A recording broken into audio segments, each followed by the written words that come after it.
c'est abusé. Je viens de calculer avec la conversion combien ça m'a coûté. 45 mètres carrés avec le balcon, 600 000. Sublime. En fait, tout est cher au Danemark et à Copenhague, mais c'est parce qu'en fait, les gens sont bien payés.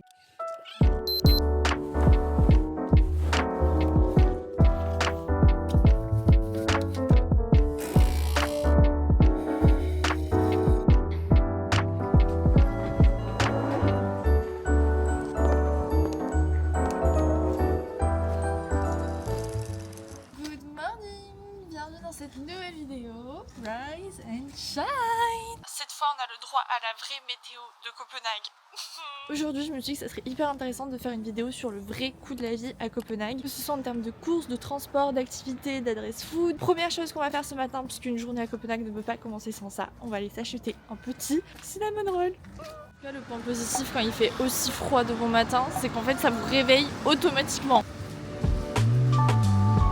Art Bakery. Avocado with vanilla and cardamom bun. Oh, mais regardez la taille à côté de ma tête. J'ai pris le fameux cardamom bun, mais il est à la vanille. Je l'ai payé 39 couronnes danoises, qui équivaut à un peu plus de 5 €. Donc vu la taille, je suis en mode ok, jusque là d'accord. Mais j'ai pris un petit café noisette qui m'aurait coûté genre 2 € à Paris. Il m'a aussi coûté 5 €. Donc là, j'en ai eu pour 10 € pour mon petit déj. Pardon. De la journée avec une dose de sucre là. Donc vous l'avez compris, dans cette vidéo on va parler de tous les coûts de la vie à Copenhague, parce que Copenhague après la Suisse c'est vraiment la ville la plus chère d'Europe. Autant il y a des trucs qui sont hors de prix, autant vous allez voir il y a des trucs qui sont quand même plutôt abordables, et je vous propose de commencer par les courses. J'ai mis exactement le même gilet que j'ai mis hier, mais en noir. En fait je suis assortie la météo du jour, toujours mon soupul dessous. Regardez comment c'est cute les maisons, c'est trop mignon les petites fenêtres comme ça, et en fait tout le monde a son petit banc devant sa petite terrasse, mais en libre accès, il n'y a pas de portail, c'est totalement ouvert. C'est trop cute. Oh là là, ce temps. Ok, j'arrive au supermarché, ça s'appelle Rema. Ok, il faut que je vous explique. En gros, je suis au supermarché Rema, donc c'est un supermarché discount parce que c'est connu que les Danois, ce sont ceux qui gagnent le mieux leur vie en Europe au niveau de leur salaire, mais ce sont aussi ceux qui dépensent le moins niveau courses. Ce qui fait qu'il y a surtout des supermarchés discount ici. C'est vraiment le discount qui prime et ils dépensent très peu d'argent dans leurs courses. Je suis très gênée de filmer en public. Heureusement qu'ils parlent pas français. Ok, là il y a des énormes pots de ski. Regardez la taille du pot pour 2,50 €. C'est énorme. Mais en fait, je viens de capter, c'est pas du lait, c'est du yaourt qu'ils mettent dans des briques. C'est hyper perturbant. Regardez, il y a encore la dictature Vasa ici.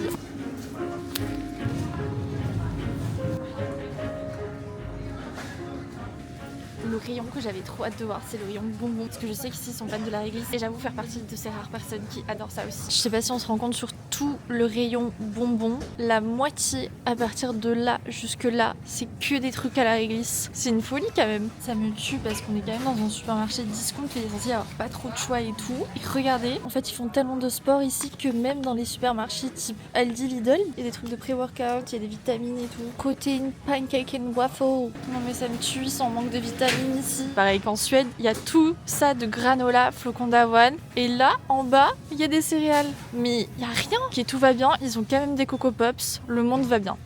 Tout ça, c'est que du granola. Plein de paquets de graines de chia et ça reste plutôt abordable en plus niveau prix.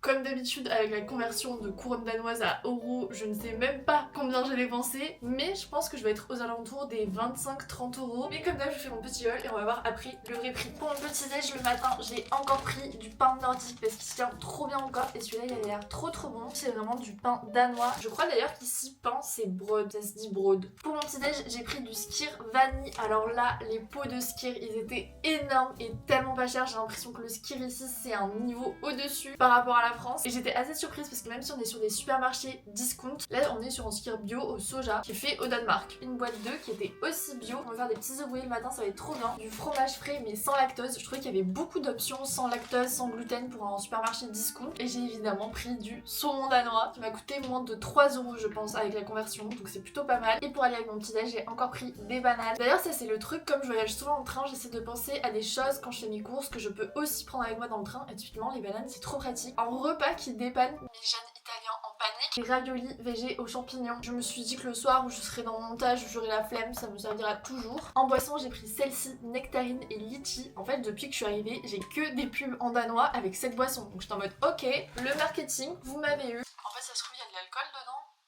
Et alors toutes les personnes qui aiment les réglisses, s'il vous plaît, dites-le moi en commentaire parce que j'ai l'impression d'être la seule sur cette terre. Enfin, j'avais l'impression jusqu'à ce que j'arrive au Danemark parce que la réglisse ici c'est une religion. Évidemment, trouver mes réglisses préférées, c'est les réglisses anglaises comme ça.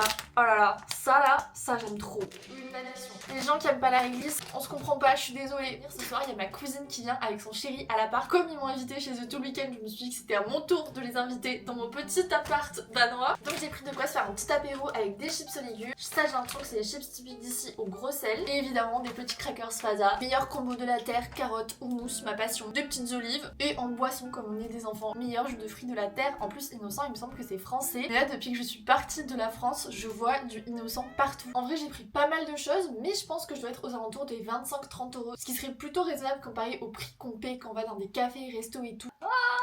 J'ai peur. Ça se trouve j'ai payé beaucoup trop cher. Non, j'ai payé un peu plus cher. J'ai payé 40 €. 40 € tout ça. Je me demande en France si ça m'aurait fait plus ou moins cher. Dites-moi en commentaire ce que vous en pensez. Non, vous pensez que j'aurais payé en France? Ah, je suis deg. Je pensais que ça m'aurait coûté moins cher.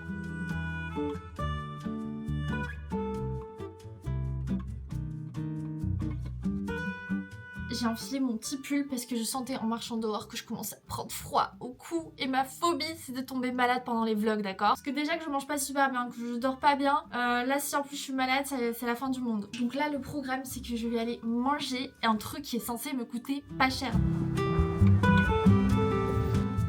Là je suis en route pour aller prendre le métro, j'ai les yeux qui pleurent avec le vent. Parce que ça c'est un truc de la météo de Copenhague, c'est que ok il fait moche, mais en plus de ça il y a énormément de vent dans cette ville. Et quand il fait froid c'est juste horrible. Mais à part ça j'adore Copenhague, sinon ça va. Regardez, elles sont toutes trop bien lookées je trouve, avec leurs manteaux longs, les jeans un peu baggy, les gros sacs colorés. Elles sont toutes trop belles. Ok, alors là je viens d'arriver dans le métro et je vais vous montrer quelque chose qui enverrait tous les Français dans le coma. Là je rentre dans le métro, je n'ai pas de barrière, je peux rentrer comme ça. Le seul truc c'est qu'on a le checking ici, mais je vais pas l'utiliser, vous allez voir pourquoi. Déjà c'est archi drôle, je sais pas pourquoi, ils précisent les minutes et demie. Donc là mon métro arrive dans 1 minute et demie. Donc en gros j'ai téléchargé l'application de transport et j'ai juste à checking directement. Comme ça j'ai mon ticket directement sur mon téléphone. C'est abusé, je viens de calculer avec la conversion combien ça m'a coûté. Un seul trajet de même pas 2 minutes, j'en ai eu pour 3 €. Parce qu'en gros ça calcule selon la longueur du trajet. Mais 3 €. Du coup, à peine sortie du métro, je suis en train de traverser le même parc qu'hier, c'est trop agréable. Justement, je me suis dit que le métro était super cher, mais c'est pour ça que la quasi-totalité des Danois qui vivent ici se déplacent uniquement à vélo. Ils prennent très peu le métro en soi, à part quand il fait vraiment trop froid. C'est beaucoup plus simple de se déplacer à vélo ici, et du coup ça leur coûte carrément beaucoup moins cher. C'est juste que moi pour la semaine, je voulais pas forcément louer un vélo, surtout que je pense que j'aurais pas été très sereine parce qu'ici ils sont tellement habitués. Ils vont quand même assez vite et il y a aussi plein de règles qu'on n'a pas forcément en France. Donc je me suis dit que pour la semaine ça valait pas forcément le coup, mais il faut le savoir que quand vous venez à Copenhague, la meilleure solution de transport c'est évidemment le vélo. Ça fait aussi partie du mode de vie danois où ils sont quand même assez sportifs, ils vont au sport, ils font du vélo, ça fait partie entière en fait du mode de vie. Et un autre truc ici c'est que personne, mais absolument personne ne traverse au rouge, étant donné qu'il y a les voitures plus les vélos. C'est vraiment une interdiction plus ici de traverser au rouge. Même quand c'est rouge et il y a personne ne traverse, je vous jure. Je suis vraiment trop parisienne parce qu'à chaque fois ça me démange de traverser. C'est littéralement ici qu'on va manger. Normalement, c'est les meilleurs hot dogs de Copenhague. We have a classic sausage, and then we have like one with wild garlic, cheese sausage, and a chicken and a goat sausage, and vegetarian. Oh wow, too many jokes. Ça y est, j'ai récupéré mon hot dog qui est le Danish hot dog avec cornichons, oignons frits, fromage, moutarde, mayonnaise, ketchup, il y a en fait un peu de tout. Et j'ai pris la saucisse qu'elle m'a conseillée au fromage. Ça c'est le petit tips que m'a passé ma cousine de Copenhague. Elle m'a dit que ça coûtait beaucoup moins cher de manger dans des stands de hot dog, il y en a partout dans la ville. En effet là avec la conversion ça me fait à peu près 5,50 €. Il a l'air trop bon, mais je vais tellement galérer à le manger par contre.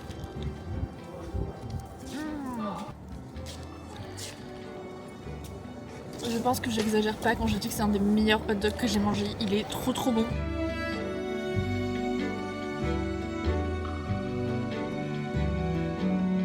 Du coup notre stand était ici et juste ici, il y a l'observatoire de Copenhague. Normalement, on peut monter tout en haut pour voir la vue. J'ai trop hâte. Oh non les gars, je suis deg, c'est fermé parce que c'est en restauration jusqu'en février. J'ai le seum. Donc j'allais me réconforter dans le Starbucks danois qui n'est pas Starbucks, ça s'appelle Espresso House et apparemment c'est moins cher que Starbucks. Tout le monde a l'habitude d'aller là-bas, donc let's go, on va tester. Dans la DA, ça ressemble vraiment à Starbucks pour le coup, mais c'est vrai que c'est moins cher. Je me suis fait avoir comme une touriste. J'ai demandé un vanilla latte, elle m'a pas demandé quelle taille je voulais. Là, je me retrouve avec cette énorme tasse qui fait la taille de ma tête, qui m'a littéralement coûté 8 €. Plus cher que mon hot dog. J'ai trop le seum. Mais j'ai quand même le droit à un petit cœur en latte art, quoi. Voilà, heureusement. À ce prix, j'ai envie de vous dire. Il est trop bon. J'ai vraiment une pinte de café. Et là, je vais tester encore une adresse que m'a recommandée ma cousine. Elle sait que j'adore la céramique et elle m'a recommandé une petite boutique dans le centre-ville. Elle me connaît beaucoup trop bien. Oh là là, je sens que je vais beaucoup trop aimer. Oh non.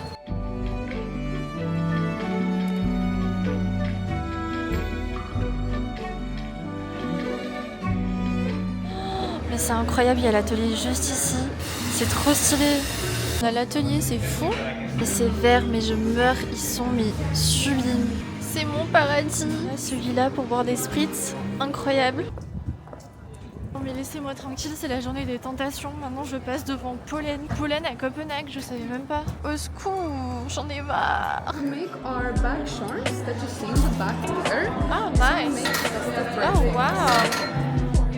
So the flower petals go up the ceiling Okay. to go over us. So you can see the nice flow structure. This one is so beautiful. I know, it's Amazing. amazing. You can see the colors.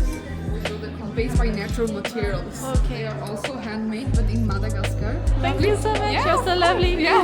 Non mais la vendeuse est beaucoup trop mignonne, elle m'a fait tout un tour explicatif de la boutique, j'ai l'impression d'être dans un musée en train de regarder les modèles de sacs, j'essaie de pas craquer, je me suis dit que si je devais craquer sur un modèle de sac, il faudrait qu'il soit noir parce que j'ai pas de modèle noir. On parle souvent des sacs pollen mais les portefeuilles ils sont aussi trop beaux, j'en ai un et la qualité elle est incroyable. Once was that she put her glasses in here also. Oh, yeah. So she had a pocket here for the glasses.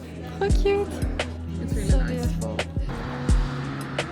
De marcher pour aller récupérer notre nourriture pour ce soir. Je t'ai même pas présenté dans ma vidéo, mais je pense qu'on t'a déjà vu sur ma chaîne YouTube il y a 5 ans avec la vidéo de Copenhague. Sachez que toutes les adresses que j'ai testées aujourd'hui, c'est grâce à cette personne ici présente.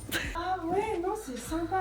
Mais elle vit vraiment là, hein, parce que regarde, il y a son dressing là qui est fermé. Ouais, Elle m'a laissé toutes ses affaires dans la salle de bain et tout. à mon avis, ça doit être son appart. Elle doit être en couple avec quelqu'un. Elle vit soit du coup elle switch quand il y a quelqu'un qui fait une Ouais. réservation Airbnb, comme ça elle se fait de la thune. Parce qu'il y a vraiment toutes ses affaires, mais même dans le frigo, meuf, il y a ses affaires. Ouais, c'est trop ça drôle, m'étonne t'as pas. vu la cuisine et tout. Mais maintenant regarde les pouilles. Mais oui, c'est trop beau. Par contre, il faut que je te montre la salle de bain. C'est le bémol. Mais ça c'est normal, c'est typique Copenhague. En fait, c'est la chose. La douche elle est sur les chiottes. Ouais, vas-y. Non, mais tu trouves pas qu'il me manque quelque chose?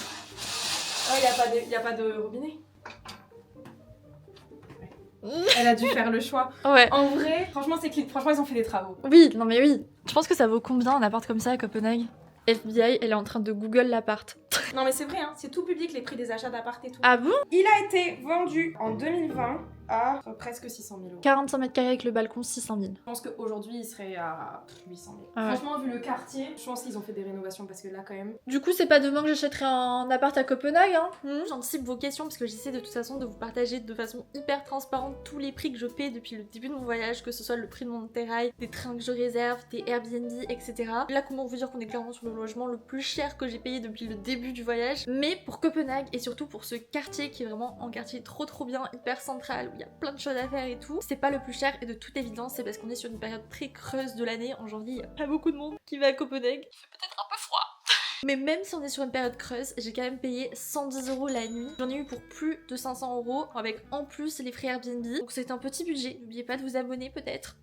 Non, je rigole. Mais si jamais, je vous mettrai quand même le lien en description. De toute façon, je partage aussi tous les liens de mes Airbnb en story sur Insta. Donc n'oubliez pas d'aller checker là-bas. Et c'est le bon moment aussi de vous dire que sur Instagram, il y a actuellement le dernier concours de ce mois, Rise and Shine. Je viens de poster normalement à l'instant où sort cette vidéo. Avec évidemment mon agenda, plus toute une routine make-up, skincare, beauté et même du parfum. Donc n'oubliez pas d'aller checker. Le concours a lieu pendant une semaine. Et à chaque fois, je sais pas si vous avez vu, mais j'annonce les gagnants dans la description du post. Et je les contacte moi-même en vocal. Comme ça, il y a aucun doute que c'est moi. Parce que je sais qu'il y a des faux comptes qui se créent, tout ça. Donc n'oubliez pas d'aller participer. Pour ça, il faut me suivre sur Insta et suivre le compte Insta Rise and Shine.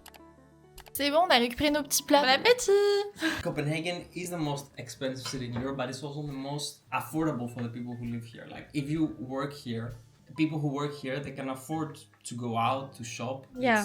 to rent. Like, Because you usually know. the normal salary is around... Salaire moyen, c'est 3500 €. In Copenhagen, according to AI, what the hell?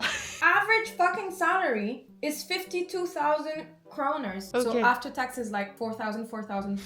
But that's in Copenhagen. So Yeah. actually, it's quite high. Okay, so the conclusion of the video is that for me it's expensive, but for you it's not that expensive. No, I'm never like, oh my god, I don't have enough money Yeah. to finish the month. We always save money at the end Yeah. of the month. We can travel. We can travel. I mean, we travel, we do big trips. Yeah. We go on holiday. We go out regularly. Then we're not crazy. Like, we don't buy designer stuff. We No. own a house. Like, Yeah, of course, it always depends on your spending habits. But Yeah. I think if you're like a basic person, our quality of life is way higher here than it would be in France. yeah. And then wherever you go, it's cheap.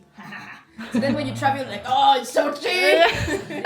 En fait, tout est cher au Danemark et à Copenhague, mais c'est parce qu'en fait, les gens sont bien payés. Voilà. Donc ça veut dire que ton serveur au café, en fait, il va être bien payé. Ouais. La personne qui t'apporte tes colis, elle va être très bien payée. Ton plombier, les plombiers, ils gagnent vraiment très bien leur vie ici. Si t'es électricien, tu gagnes bien ta vie. Alors oui, évidemment, il y a certains emplois qui sont moins bien rémunérés, mais pas autant d'écart, quoi. T'as pas des gens qui gagnent rien. Il y a beaucoup moins d'inégalités parce que tout le monde paie beaucoup d'impôts. Enfin, en fait, il y a des aides et que les salaires sont hauts pour tout le monde, quoi. Ouais. En fait, tu regardes, il n'y a pas de SMIC au Danemark, ça n'existe pas, donc il n'y a pas de minimum. En fait, quand j'étais étudiante, franchement, je gagnais 1600 facile par mois, tu vois, Ouais. voire plus. Parce que j'avais une bourse de 800 €, et après j'étais payée beaucoup plus que ça de l'heure, j'étais payée 25 € de l'heure. En plus, ta bourse, c'était vraiment la bourse de l'État que tous les étudiants ici ont. Tous les étudiants, si t'es danois, Constantinos, il avait Ouais. pas besoin de travailler. Il avait tous les mois 800 € qui tombaient. Waouh. Parce qu'il est danois, moi je devais travailler 10 heures par semaine, mais 10 heures par semaine, ça va, tu vois. Ouais. Et du coup, je travaillais 10 à 15 heures par semaine, et je faisais, ouais, facile 1600, 1700, 1800, quoi. Oh wow. Tu vois, franchement,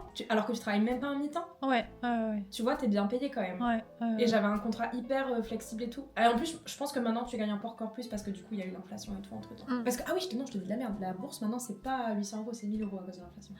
Donc en fait, c'est cher, mais c'est parce que tout le monde gagne Ouais. bien. Franchement, 90% des gens, je dirais, sont syndicalisés. Ok. Et en fait, les syndicats, ils se battent vraiment pour leurs employés. Ok. C'est une énorme part de la culture en fait depuis Ouais. les années 20 au Danemark. Ok. Et grâce à ça, c'est pour ça que les salaires sont. C'est pour ça que tout est cher. Ouais. Tout le monde gagne bien. C'est très bien. C'était la meilleure conclusion dans cette thématique de vidéo. Franchement, trop bien. J'ai trop aimé cette soirée, je me rends vraiment compte que ce que je préfère c'est recevoir chez moi. Bon là c'est pas chez moi, mais juste le fait de recevoir ça me rend trop heureuse et je me rends compte qu'en fait dans mon appart à Paris c'est quand même très compliqué de recevoir parce que j'ai un tout petit salon et du coup je le fais beaucoup moins alors que ça me rend trop heureuse. Donc je suis trop contente d'avoir pu accueillir ma cousine avec son chéri. Surtout ils nous ont fait la meilleure conclusion pour cette vidéo puisqu'en effet visiter Copenhague ça coûte très cher mais vivre à Copenhague ça coûte pas cher. Et je pense que c'est important de nuancer par rapport à ça parce que de l'extérieur on peut trouver ça hyper cher mais il faut pas oublier aussi que les personnes qui vivent ici ont la possibilité de bien vivre, ont des vrais droits, ont des vrais salaires, etc. Et ça, c'est hyper important de le préciser. En effet, c'est la ville la plus chère de toute l'Union européenne, puisqu'on enlève la Suisse et la Norvège, et donc pas de l'Europe. Mais ce n'est pas la ville qui coûte la plus chère à ceux qui y vivent. Donc ma mission de cette vidéo, c'était que ce soit assez nuancé. Et je trouve ça trop bien que ma cousine ait pu vous donner son point de vue, parce que ça fait quand même plusieurs années qu'elle vit ici. De toute façon, comme d'habitude, il y a aussi une vidéo qui est prévue avec une Française qui vit à Copenhague, pour vraiment lui poser toutes les questions sur la vie ici, donc j'ai trop hâte de vous la poster. N'oubliez pas de vous abonner pour ne pas la rater. Et merci d'ailleurs parce que je vous lis tous vos commentaires et j'ai l'impression que c'est votre moment doudou de la journée, mes petits vlogs. Et franchement, moi aussi, ça va trop me manquer en février, même si je suis fatiguée. Bah, je sais que de lire vos commentaires et tout, c'est vraiment ce qui me booste au quotidien quand je fais les vlogs. Donc vraiment, gros cœur sur vous. Plein de bisous et je vous dis à demain. Bye! Comme les fleurs, j'aimerais que la pluie me fasse grandir, comprendre mes doutes, mes peurs, ne pas les fuir. Comme les fleurs, j'aimerais sous un ciel orageux